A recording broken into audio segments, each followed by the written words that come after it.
আমরা জানি ইতিহাস মানে কেবল গত হয়ে যাওয়া সময়, কিন্তু যদি আমি বলি আমাদের জানা ইতিহাসের অনেক আগেই এই পৃথিবীতে এমন এক সভ্যতা ছিল যারা নক্ষত্রের গতিপথ জানত, যারা এমন শিল্প তৈরি করেছিল যা ৪৬,০০০ বছর ধরে টিকে আছে, আর যারা এমন এক মহাপ্লাবনের পূর্বাভাস দিয়ে গিয়েছিল যা আজকের আধুনিক বিজ্ঞানকেও নতুন করে ভাবতে বাধ্য করে।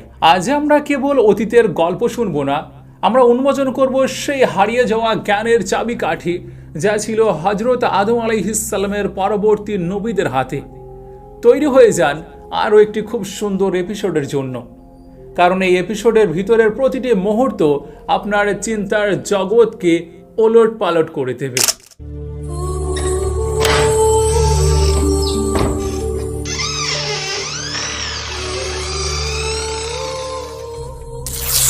বিসমিল্লাহির রহমানির রহিম। আসসালামু আলাইকুম। এর আগের এপিসোডে আমরা দাফন পদ্ধতি নিয়ে কথা বলেছিলাম।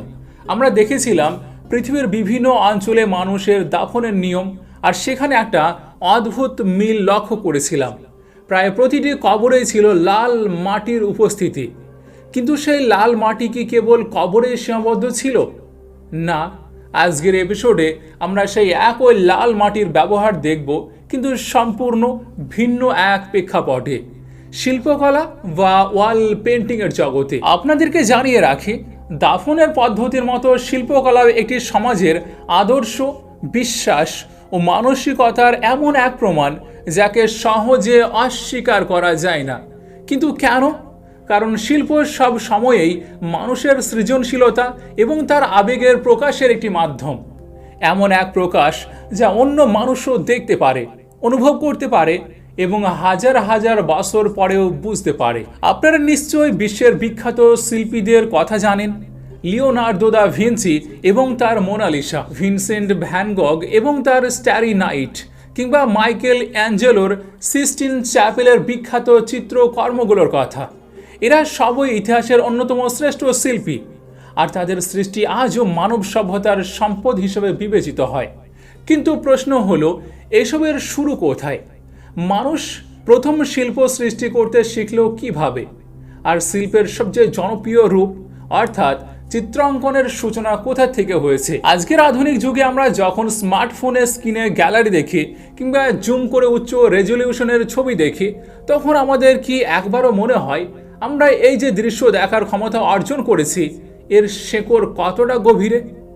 ইতিহাস আমাদের শেখায় যে মানুষ এক সময় ছিল কেবল গুহাবাসী, যারা পশু শিকার করত আর আগুনের পাশে বসে রাত কাটাতো।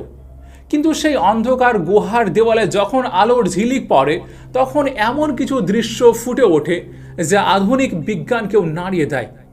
এই পর্যন্ত বিশ্বের ২৭টি দেশে এমন সব গুহা আবিষ্কৃত হয়েছে যেগুলোর দেওয়ালে হাজার হাজার বছর আগে মানুষ তাদের মনের ভাব প্রকাশ করে গিয়েছেন। শুধু স্পেন এবং ফ্রান্সের কথা ধরলে দেখা যায় সেখানে ৩৫০টিরও বেশি গুহা চিত্র রয়েছে। আশ্চর্যের বিষয় হলো, এর কিছু চিত্র প্রায় ৪৫,০০০ বছর পুরানো, মানে ৪৫,০০০ বছর আগের মানুষের আঁকা ছবি। আধুনিক প্রত্নতাত্ত্বিকরা যখন এই গুহাগুলো নিয়ে গবেষণা করতে শুরু করেন, তখন তারা এক চাঞ্চল্যকর তথ্যের মুখোমুখি হন। এই চিত্রগুলো কেবল রঙের প্রলেপ ছিল না, গবেষণায় দেখা গিয়েছে যে গুহার যে নির্দিষ্ট জায়গায় এই শিল্পকর্মগুলো করা হয়েছে, সেখানে শব্দের প্রতিধ্বনি বা অ্যাকোস্টিক্স অত্যন্ত রহস্যময়। বিজ্ঞানীরা বলছেন, প্রাচীন মানুষ কেবল গুহাকে ক্যানভাস হিসেবে ব্যবহার করেননি, তারা এটাকে একটা সাউন্ড চেম্বার বা শব্দের পরীক্ষাগার হিসেবে ব্যবহার করত।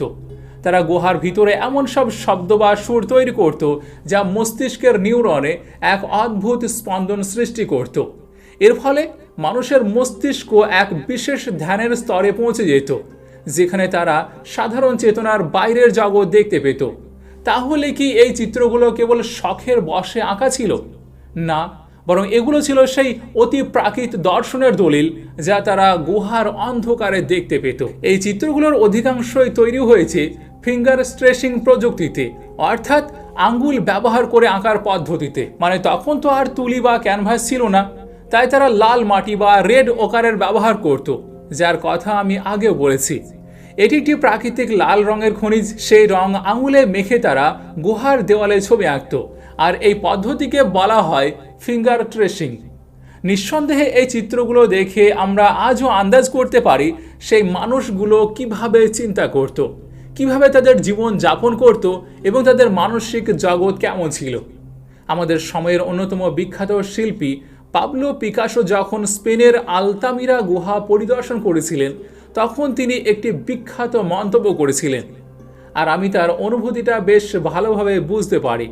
তিনি বলেছিলেন, আফটার আলতামিরা এভরিথিং ইজ ডিকেন্ডেন্স, অর্থাৎ আলতামিরা দেখার পর পৃথিবীর বাকি সব শিল্পকর্ম যেন ম্লান হয়ে যায়।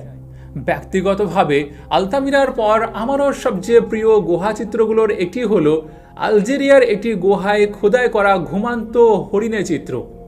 এটি এতটাই সুন্দর যে 1992 সালে আলজেরিয়া সেই চিত্রটিকে তাদের জাতীয় মুদ্রাতেও স্থান দিয়েছিল। কিন্তু এই গুহা চিত্রগুলো যতটা বিস্ময়কর ততটাই রহস্যময়, কারণ এগুলোর গবেষণা করতে গিয়ে প্রত্নতাত্ত্বিকরা বেশ কিছু অদ্ভুত প্রশ্নের সম্মুখীন হয়েছেন। প্রথম প্রশ্নটি এসেছে পেনসিলভানিয়া স্টেট ইউনিভার্সিটির একটি গবেষণা থেকে। তাদের গবেষণা অনুযায়ী এই প্রাচীন চিত্রগুলোর অধিকাংশই সম্ভবত নারীদের হাতে তৈরি। হ্যাঁ, ঠিকই শুনেছেন। গবেষকদের মতে ছবির রেখা, আঙুলের চাপ এবং আকার ধরন বিশ্লেষণ করে বোঝা যায় যে অনেক ক্ষেত্রেই এগুলো নারীদের আঁকা, কারণ পুরুষ ও নারীর হাতের গঠন এবং আকার স্ট্রোকের মধ্যে সূক্ষ্ম কিছু পার্থক্য থাকে। সাধারণত নারীদের আঁকা রেখাগুলো তুলনামূলক বেশি সূক্ষ্ম এবং পরিশীলিত হয়ে থাকে। দ্বিতীয় প্রশ্নটি এসেছে এই চিত্রগুলোর অবস্থান থেকে, কারণ এমন অনেক গুহাচিত্র পাওয়া গিয়েছে এমন সব দ্বীপে যেগুলো সম্পূর্ণ বিচ্ছিন্ন এবং যেখানে পৌঁছানোর একমাত্র উপায় সমুদ্রপথ। উদাহরণ হিসাবে ইন্দোনেশিয়ার বোর্নিও দ্বীপের কথা বলা যায়। কিন্তু এই সমস্ত গবেষণার মধ্যে সবচেয়ে বিস্ময়কর প্রশ্নটির মুখোমুখি আমি হই প্রত্নতত্ত্ব বিষয়ক একটি বই পড়ার পর। সেখানে আলোচনা করা হয়েছিল ফ্রান্সের বিখ্যাত শোভে গুহা নিয়ে। শোভে গুহার দেওয়ালে প্রায় 30,000 বছর পুরানো 1,000-এরও বেশি চিত্রকর্ম রয়েছে। সেখানে ঘোড়া, হাতি, ষাঁড়, সিংহ সহ নানান ধরনের প্রাণী আঁকা রয়েছে। কিন্তু এই চিত্রগুলোর সবচেয়ে রহস্যময় দিক হলো গবেষণায় দেখা গিয়েছে অনেক ছবি হাজার হাজার বছর ধরে বারবার পুনরায় আঁকা হয়েছে। আমি আশা করি আপনারা বিষয়টি বুঝতে পেরে গিয়েছেন। যেমন আমরা কোনো শিশুকে একটি কাগজে হালকা করে একটি স্কেচ এঁকে দিই, তারপর বলি যে এই রেখাগুলোর উপর তুমি আবার রং করো বা স্ট্রেস করো। তো এখানে আমার মনে একটি গভীর প্রশ্ন জাগে, কেন তারা হাজার হাজার বছর ধরে একটি নির্দিষ্ট রেখার উপর বারবার হাত বুলিয়েছিল?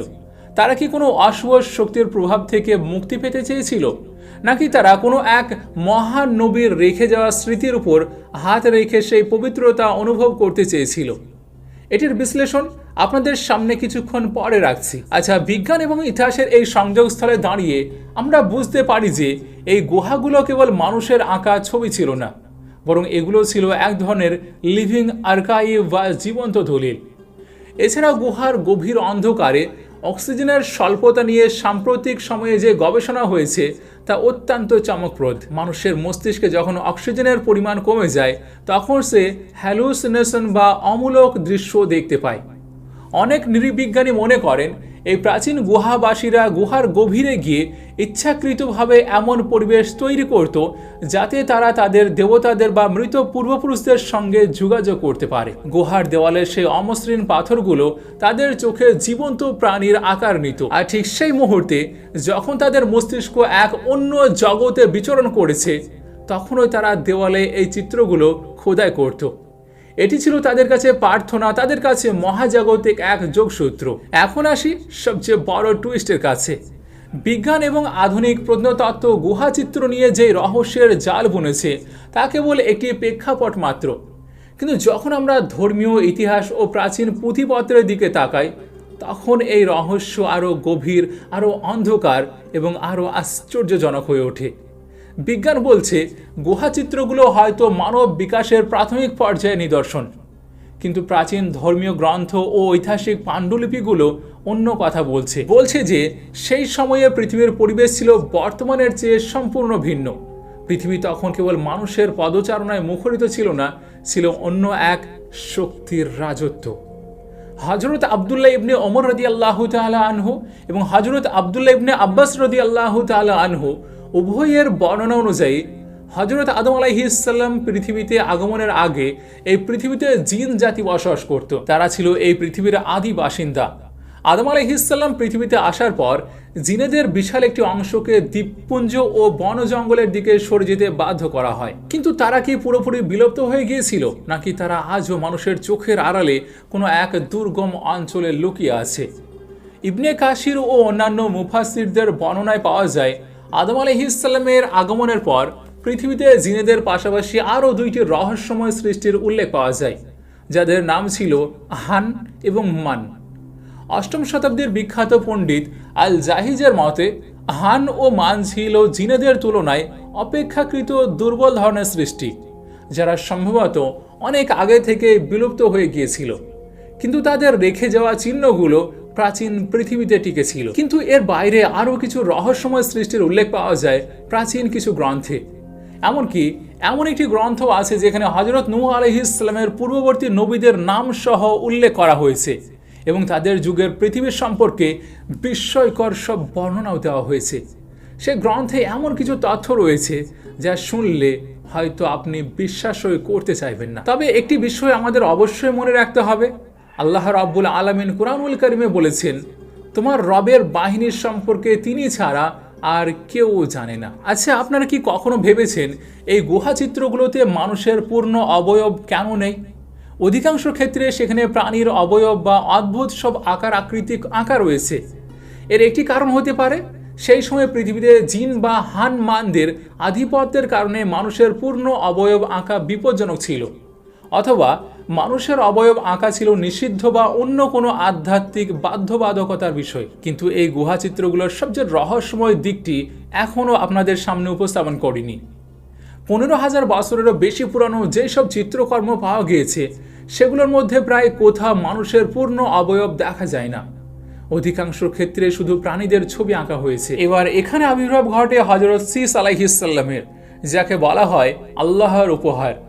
হাবিলের শাহাদতের পর যখন আদম আলাইহিস সালাম খুবই ভেঙে পড়লেন, তখন আল্লাহ তাআলা আদম আলাইহিস সালামকে শীষ আলাইহিস সালামকে দান করেন। শীষ শব্দের অর্থ হলো আল্লাহর পক্ষ থেকে প্রদত্ত উপহার।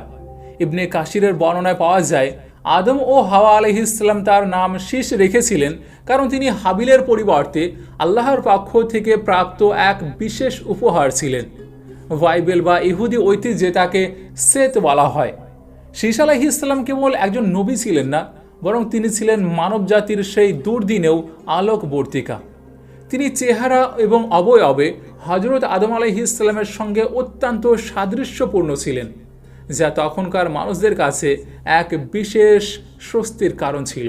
হযরত আবু যর রাদিয়াল্লাহু তাআলা আনহু থেকে বর্ণিত একটি হাদিস অনুযায়ী আল্লাহ তাআলা মানব জাতির হেদায়েতের জন্য মোট 100টি সহিফা নাজিল করেছিলেন, যার মধ্যে 50টি সহিফা শুধুমাত্র হযরত সীস আলাইহিস সালামের উপর অবতীর্ণ হয়েছিল। ভাবা যায় 50টি সহিফা কেবল একজন নবীর উপর। এর মানে হলো তৎকালীন পৃথিবীর মানুষের জন্য প্রয়োজন ছিল বিশাল জ্ঞানের ভাণ্ডার। হাবিল আলাইহিস সালাম তো শহীদ হয়ে গিয়েছিলেন, ফলে তার বংশধারা এগিয়ে যাওয়ার সুযোগ হয়নি। অন্যদিকে কাবিলের বংশধারা পরবর্তীকালে এক মহা বিপর্যয়ে বিলুপ্ত হয়ে যায়। ফলে হযরত আদম আলাইহিস সালামের সন্তানদের মধ্যে একমাত্র হযরত সীস আলাইহিস সালামের বংশধারায় পৃথিবীতে তাওহীদ, জ্ঞান ও সভ্যতার ধারক হিসাবে বিস্তৃত হয়।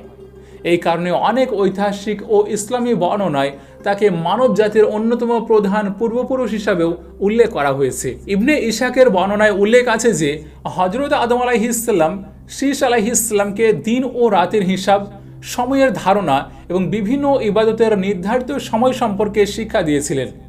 এটি ছিল মানব সভ্যতার সেই মোড় পরিবর্তনকারী মুহূর্ত যখন মানুষ কেবল বন্য অবস্থায় ছিল না, বরং তারা সময়ের গুরুত্ব বুঝতে শিখেছিল। সীস আলাইহিস সালামের যুগের রাজত্ব বা শাসন ব্যবস্থার প্রাথমিক ধারণা ও সূচনা হয়ে গিয়েছিল। কল্পনা করুন, সেই সময়টা মানুষ কেবল শিকারের জন্য বের হচ্ছে না, বরং তারা আকাশ দেখছে, নক্ষত্র গুনছে এবং সময়ের হিসাবও রাখছে। আদম আলাইহিস সালাম তাকে শুধুমাত্র সময়ের হিসাবই শেখাননি, বরং এটাও বলেছিলেন যে ভবিষ্যতে এক মহাপ্লাবন আসবে। এমন এক দিন আসবে যখন পৃথিবীর সব কিছু পানির নিচে ডুবে যাবে। এই মহাপ্লাবনের সতর্ক বার্তাটি ছিল তৎকালীন পৃথিবীর জন্য সবচেয়ে বড় কৌতূহল এবং ভয়ের বিষয়। ফ্লাভিয়াস জোসেফাস, যিনি ঈসা আলাইহিসসালামের যুগে একজন বিখ্যাত ইতিহাসবিদ ছিলেন, তার 20 খণ্ডে বিভক্ত অ্যান্টিকোয়েডস অব দ্য জিউস গ্রন্থে একটি বিস্ময়কর তথ্য দিয়েছেন। তিনি লিখেছেন, হযরত সীস আলাইহিসসালাম তার পিতা আদম আলাইহিসসালামের কাছ থেকে 2টি পরিণতির কথা শুনেছিলেন।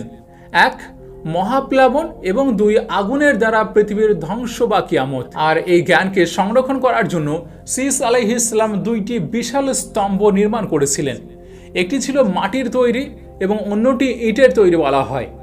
সেই স্তম্ভগুলোতে তিনি মহাজাগতিক জ্ঞান, নক্ষত্রের অবস্থান এবং ভবিষ্যতের যাবতীয় পূর্বাভাস খোদাই করে রেখেছিলেন। তাহলে কি এটি কেবল একটি রূপকথা, নাকি এটাই সেই প্রাচীন প্রযুক্তি যার মাধ্যমে তারা হাজার বছরের জ্ঞান পরবর্তী প্রজন্মের জন্য রেখে গিয়েছিল? এই স্তম্ভের কাহিনী আমাদের মনে করিয়ে দেয় যে প্রাচীন মানুষ কেবল গুহাবাসী ছিল না, তারা ছিল অত্যন্ত দূরদর্শী। তারা জানতো যে কোনো এক সময় সভ্যতা ধ্বংস হবে, আর সেই জ্ঞান পরবর্তী প্রজন্মের কাছে পৌঁছে দেওয়া ছিল তাদের নৈতিক দায়িত্ব। ইবনে মারদুয়ার একটি বর্ণনায় পাওয়া যায়, রাসূলুল্লাহ সাল্লাল্লাহু আলাইহি সাল্লাম বলেছেন, 4 জন নবী সিরিয়ানি ভাষাভাষী ছিলেন: আদম, সীস, ইদ্রিস এবং নূহ আলাইহিস সালাম। সিরিয়ানি ভাষা ছিল সেই আদি ভাষা যা থেকে আজকের অনেক ভাষার উৎপত্তি। সীস আলাইহিস সালামের যুগে মানুষ যে সহিফাগুলো পেয়েছিল তাতেই কি এমন সব প্রযুক্তি বা বিজ্ঞানের সূত্র ছিল যে আমরা আজও বুঝে উঠতে পারিনি?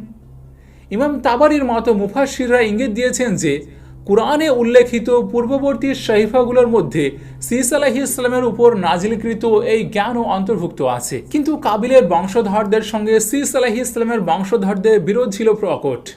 কাবিলের বংশধারা ধীরে ধীরে অশুভ শক্তির উপাসনায় লিপ্ত হয়ে পড়েছিল। তারা জিনদের সঙ্গে সম্পর্ক স্থাপন করেছিল। তারা জাদুবিদ্যা এবং নিষিদ্ধ জ্ঞানের চর্চা করতে শুরু করেছিল। তাদের এই অবক্ষয় ছিল মহাপ্লাবনের মূল কারণ। তারা ভুলে গিয়েছিল তাদের স্রষ্টাকে। তারা মনে করেছিল তাদের নিজস্ব প্রযুক্তিতে জিনদের সহায়তায় পৃথিবীকে শাসন করবে তারা, আর এই ক্ষমতার দম্ভই ছিল তাদের পতনের মূল কারণ। সীস আলাইহিসসালামের সময়কার সেই স্তম্ভগুলো আজও কি পৃথিবীর কোথাও টিকে আছে, নাকি প্লাবনের স্রোতে সেসব হারিয়ে গিয়েছে? অনেক ঐতিহাসিক মনে করেন সীস আলাইহিসসালামের সমাধি ফিলিস্তিনের বেইত শিস গ্রামে অবস্থিত।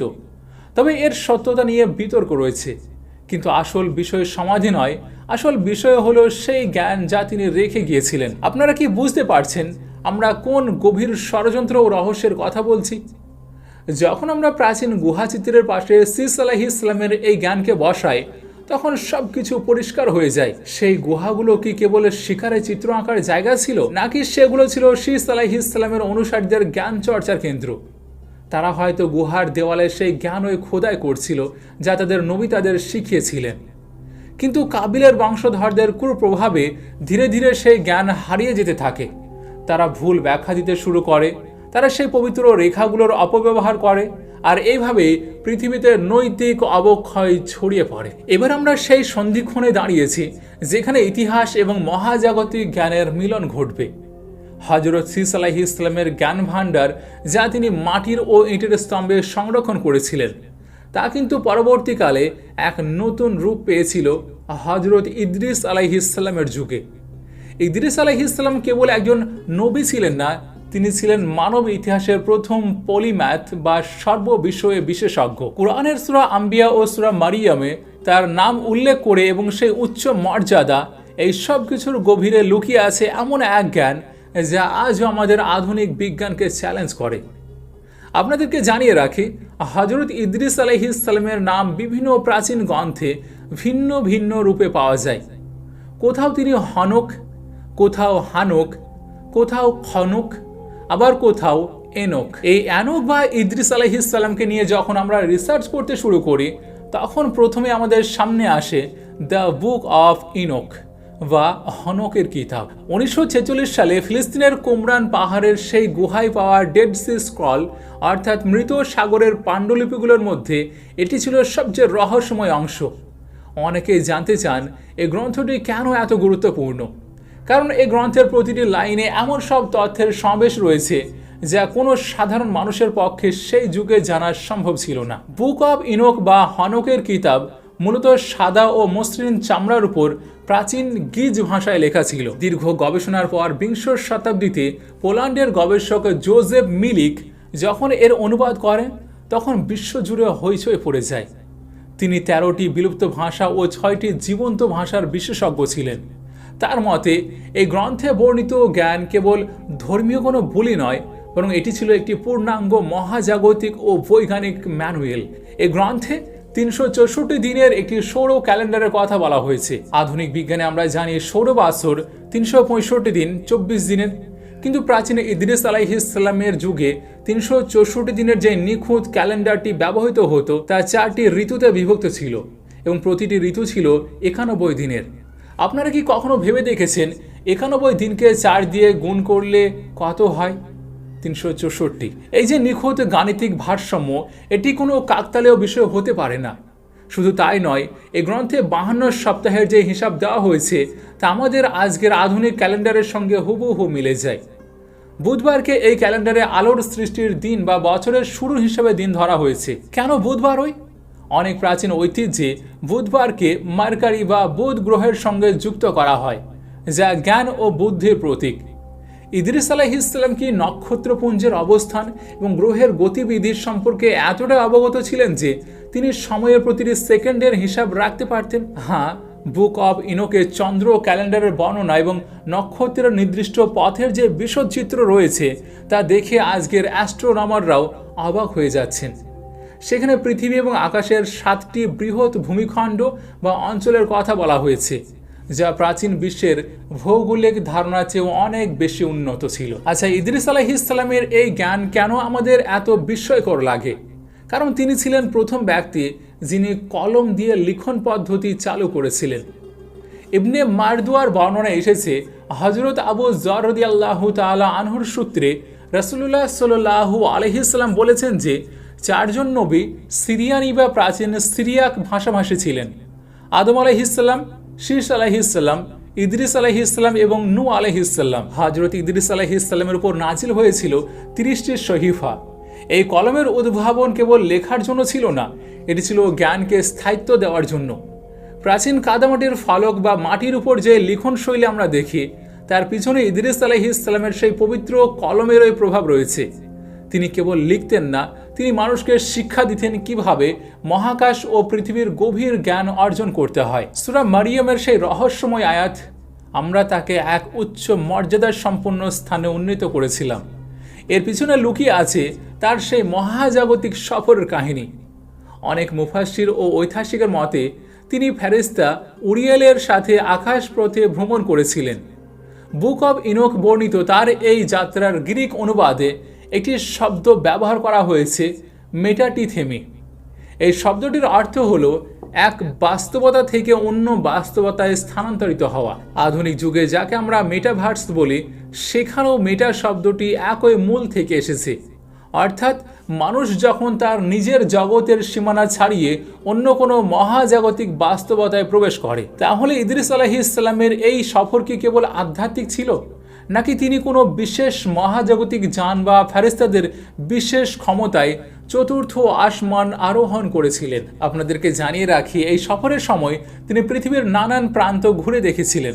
তিনি দক্ষিণ ও পূর্ব দিকে ভ্রমণ করেছিলেন এবং এমন কিছু স্থান অতিক্রম করেছিলেন যা সাধারণ মানচিত্রের বাইরে। তিনি দেখেছেন নক্ষত্রদের জন্ম ও মৃত্যুর রহস্য। তিনি দেখেছেন ফেরেশতাদের দায়িত্ব ও তাদের কর্মপদ্ধতি। আর এই জ্ঞানগুলো যখন তিনি তার কিতাবে লিখেছিলেন তখন মানুষ হয়তো তা বুঝতেই পারেনি। যেমন আজও আমরা সেই গ্রন্থের অনেক রহস্যের কুল কিনারা করতে পারিনি। যেমন সাদা রঙকে পবিত্রতা এবং কালো রঙকে পাপের প্রতীক হিসেবে উপস্থাপন করা। কেন এই প্রতীকী ভাষা? কারণ আধ্যাত্মিক জগতের সত্যগুলোকে বোঝানোর জন্য সাধারণ মানুষের ভাষায় কোনো শব্দ ছিল না। তাই ইদ্রিস আলাইহিসসালাম রূপক ও প্রতীকের আশ্রয় নিয়েছিলেন। বুক অব ইনোকে মহাপ্লাবনের আগেকার সেই ভয়ঙ্কর নৈতিক অবক্ষয়ের বর্ণনা দেওয়া হয়েছে। সেখানে বলা হয়েছে একসময় পৃথিবীতে এমন কিছু সৃষ্টির প্রভাব বেড়ে গিয়েছিল যাদের সঙ্গে মানুষের সংমিশ্রণ ঘটেছিল। এই সংমিশ্রণ কেবল জৈবিক ছিল না, এটি ছিল বুদ্ধিবৃত্তিক ও আধ্যাত্মিক অবক্ষয়। তাই মানুষের সরল বিশ্বাসকে পুঁজি করে তাদের প্রযুক্তির দোহাই দিয়ে বিভ্রান্ত করেছিল। ইদ্রিস আলাইহিস সালাম তার কিতাবে স্পষ্টভাবে সতর্ক করেছিলেন যে একদিন এমন আসবে যখন মৃতরা পুনরুত্থিত হবে এবং চূড়ান্ত বিচার হবে। তিনি দেখেছিলেন সেই চূড়ান্ত বিচারের দৃশ্য, যেখানে পাপীরা তাদের শাস্তি ভোগ করবে আর সৎ লোকেরা আলো ও শান্তিতে বসবাস করবে। এই যে অন্ধকার এবং আলোর লড়াই, এটি কি মানব ইতিহাসের মূল উপজীব্য নয়? ইদ্রিস আলাইহিস সালামের যুগের মানুষেরা কি সেই আলো থেকে সরে এসে অন্ধকারে নিমজ্জিত হয়েছিল? বুক অফ ইনোক পড়লে বোঝা যায় মানুষের মূল সমস্যা ছিল দম্ভ। তারা মনে করেছিল তারা নক্ষত্রদের নিয়ন্ত্রণ করতে পারবে, তারা মহাজাগতিক রহস্য ভেদ করে স্রষ্টার সমকক্ষ হতে পারবে। তাদের এই চরম অধ্যত্তই ডেকে এনেছিল মহাপ্লাবন। ইতিহাস আমাদের শেখায়, যখন মানুষ তার স্রষ্টাকে ভুলে গিয়ে নিজের প্রযুক্তি ও ক্ষমতার দম্ভে অন্ধ হয়ে যায়, তখনও এই প্রকৃতি তার ভারসাম্য রক্ষা করার জন্য ধ্বংসাত্মক রূপ নেয়। আমাদের বর্তমান পৃথিবী কি সেই একই পথে হাঁটছে না? আমরাও কি কৃত্রিম বুদ্ধিমত্তা, জেনেটিক ইঞ্জিনিয়ারিং এবং মহাশূন্য গবেষণার নেশায় স্রষ্টার বিধান ভুলে যাচ্ছি না? আমরা কি সেই একই দম্ভ দেখাচ্ছি না যা নূহ আলাইহিস সালামের পূর্ববর্তী মানুষদের ধ্বংসের কারণ হয়েছিল? বুক অফ ইনোক কেবল ইদ্রিস আলাইহিস সালামের কিতাব নয়, এটি আমাদের প্রত্যেকের জন্য এক সতর্ক বার্তা। এটি আমাদের মনে করিয়ে দেয় যে মানুষের জ্ঞান সীমিত, কিন্তু স্রষ্টার ক্ষমতা অসীম। যখন কোনো সভ্যতা তার জ্ঞানের অহংকারে অন্ধ হয়ে যায়, তখন সেই সভ্যতাকে তার কৃতকর্মে হিসাব দিতে হয়। পশ্চিমা গবেষকরা 2015 সালের সম্মেলনে যে বিষয়টি নিয়ে সবচেয়ে বেশি জোর দিয়েছিলেন তা হলো এই প্রাচীন গ্রন্থে নিহিত নৈতিক দর্শন, ন্যায় বিচার, পরিবেশ সংরক্ষণ এবং মন্দের উৎপত্তি নিয়ে ইদ্রিস আলাইহিস সালাম যে বিশ্লেষণ করেছিলেন তা আধুনিক আইনশাস্ত্র ও সমাজবিজ্ঞানের অনেক তত্ত্বের চেয়ে উন্নত। এই গ্রন্থ আমাদের শিক্ষা দেয়, জ্ঞান কেবল অর্জন করলে হয় না, তার সঙ্গে দরকার বিবেক ও পবিত্রতা।